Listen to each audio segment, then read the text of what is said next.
Une loi peut mettre 6 ans à arriver, alors qu'un outil agentique circule en 6 semaines. Notre ligne reste la même. Des faits, des preuves, puis des décisions plus tôt face aux ruptures IA.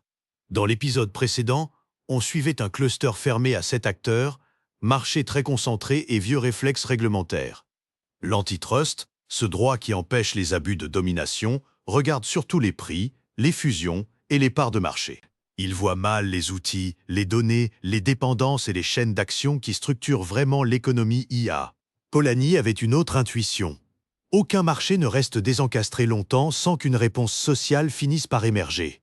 Le désencastrement, c'est un marché qui échappe aux règles communes, et le double mouvement, c'est la riposte qui le réencastre. Réencastrer veut dire remettre des limites, des droits et des institutions, et en 2026, cette riposte existe vraiment.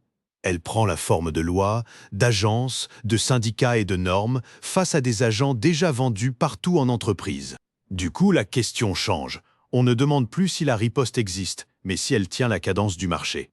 On va découvrir une forme très différente, exactement celle que citoyens et journalistes peuvent utiliser eux-mêmes. La première riposte ressemble à ce que Polanyi aurait reconnu, avec des règles publiques, des agences et des standards vérifiables. Les UAI Act est un règlement européen, et un règlement s'applique directement dans tous les États membres. Il classe les systèmes d'IA par niveau de risque, et plus ce risque est élevé, plus les obligations deviennent lourdes. Un niveau de risque, ici, désigne simplement une catégorie de danger potentiel anticipé par le législateur européen. La Commission propose le texte en 2021, le Parlement l'adopte en mars 2024, et l'application pertinente arrive en février 2026. Mazur et Wok, juristes polonais, en proposent une lecture polanienne où ils voient 3 mouvements combinés. D'abord la commodification, transformation de capacités humaines en marché, puis le réencastrement par la loi, enfin une autorégulation industrielle intégrée. L'autorégulation, c'est quand le secteur construit lui-même ses garde-fous, ce n'est pas faible mais ce n'est jamais neutre. Autour de ce texte, d'autres contre-mouvements apparaissent, à commencer par OWASP qui publie son Top 10 Agentic AI. OWASP, fondation de référence pour la sécurité web, y liste les risques typiques des agents autonomes en entreprise. L'AEPD espagnole impose en mars 2026 une séparation technique des mémoires entre utilisateurs, premier précédent européen sur les mémoires vectorielles. Le FMI qualifie Mythos de risque systémique le 7 mai 2026, donc d'une menace pour le fonctionnement du système entier. L'AISI britannique, l'AI Safety Institute, opère depuis fin 2023 et alimente la doctrine européenne en évaluation de modèles. La WGA, syndicat des scénaristes hollywoodiens, arrache en mai 2026 des clauses agentiques cadrant l'usage d'IA dans les contrats créatifs. La riposte existe et elle est inventoriable. Mais la vraie question reste de savoir si elle suffit vraiment. On vient de voir la réponse institutionnelle et ce qui suit en montre le décalage temporel et matériel. Le problème n'est pas que les institutions ne bougent pas, mais qu'elles bougent dans une autre horloge.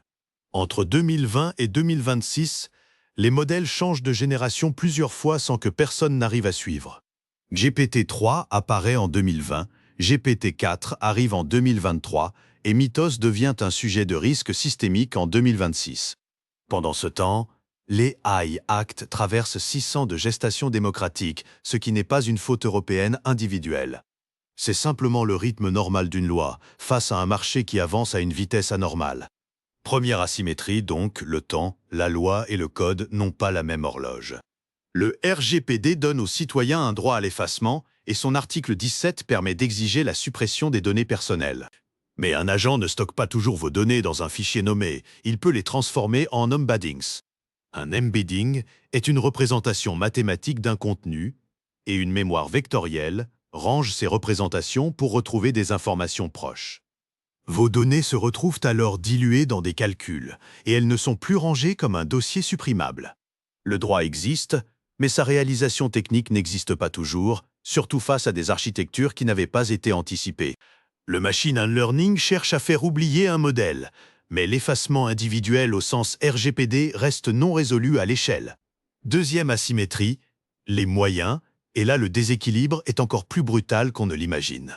Fedwire est le système américain de virements interbancaires de gros montants, opéré directement par la Réserve fédérale. Citi chiffre une attaque réussie sur Fedwire entre 10 et 17% du PIB américain. Cela représente 2 à 3 000 milliards de dollars, plusieurs fois le budget annuel de la défense américaine. En face, les agences comme l'AISI ou l'AEPD travaillent avec des moyens sans commune mesure avec leurs adversaires. La puissance brute n'est pas le sujet. C'est la chaîne qui défaille qui pose vraiment problème. Le double mouvement existe, mais il arrive trop tard, avec des moyens trop petits pour la cadence du marché. On vient de voir les limites de la loi, et ce qui suit quitte les institutions pour les outils. La scène change complètement. Un journaliste, un abonnement à 20 $ et des fichiers publics jusque-là illisibles. Jean-Marc Tordesilla n'est pas comptable. Les sources le documentent comme journaliste, média advisor et technologue philippin. Il a été rédacteur en chef à JMA News, puis Nieman Fellow à Harvard en 2023-2024. Son outil repose sur un custom GPT accessible via ChatGPT+, c'est-à-dire un assistant configuré pour une tâche précise. Tordesilla indique que 20 $ par mois suffisent, car cet abonnement ouvre le dépôt de documents et les GPT personnalisés. Son COA Bit Assistant résume les observations significatives des rapports de la Commission en audit Philippines pour guider les journalistes. Il ne remplace pas l'enquête. Il raccourcit simplement l'entrée dans l'enquête, ce qui change déjà beaucoup pour les rédactions. Correction importante. Les 2,4 milliards de pesos ne viennent pas de budget bot, mais d'ordinateurs portables jugés chers et obsolètes. C'est la commission en audit qui l'avait signalé dans son rapport 2021, bien avant les outils LLM. La première publication journalistique citée vient de Lianesca T. Ponti chez GMA News Online, alors dirigé par Tordesilla. Donc l'histoire n'est pas que ChatGPT attrape seul un scandale, c'est plus intéressant que ça. L'histoire réelle, c'est que l'IA rend lisible des masses de documents jusque-là disponibles, mais quasi impraticables. Tordesilla parle d'environ 700 000 à 730 000 lignes budgétaires, et ces fichiers sont publics mais difficiles à manipuler. La transparence formelle ne garantit pas la lisibilité réelle, et c'est exactement la faille que l'outil vient combler. BudgetBot transforme des questions ordinaires en code Python qui s'exécutent sur les fichiers budgétaires officiels du pays. Les résultats restent inspectables par dataset, par colonne et par terme recherché, ce qui préserve la vérification humaine. Voilà le déplacement essentiel. L'interface ne tranche pas, elle montre où regarder dans la masse. Le geste décisif arrive ensuite quand Tordesilla publie BudgetBot sur GitHub, plateforme de partage de code. L'open source permet d'inspecter, reprendre et adapter le code, et sa licence GPL 3.0 impose que les dérivés restent partageables. Il n'a pas seulement trouvé une piste, il a outillé d'autres enquêtes possibles dans d'autres rédactions. Cette différence-là sépare l'enquête ponctuelle du contre-mouvement, reproductible plutôt que solitaire. L'appropriation technique commence là, c'est-à-dire reprendre un outil pour son propre usage collectif et durable. L'empowerment, ici, désigne la capacité d'agir donnée à des acteurs structurellement moins puissants que les plateformes. Mais cette histoire ne doit pas devenir romantique, parce que d'autres précédents montrent les limites du modèle.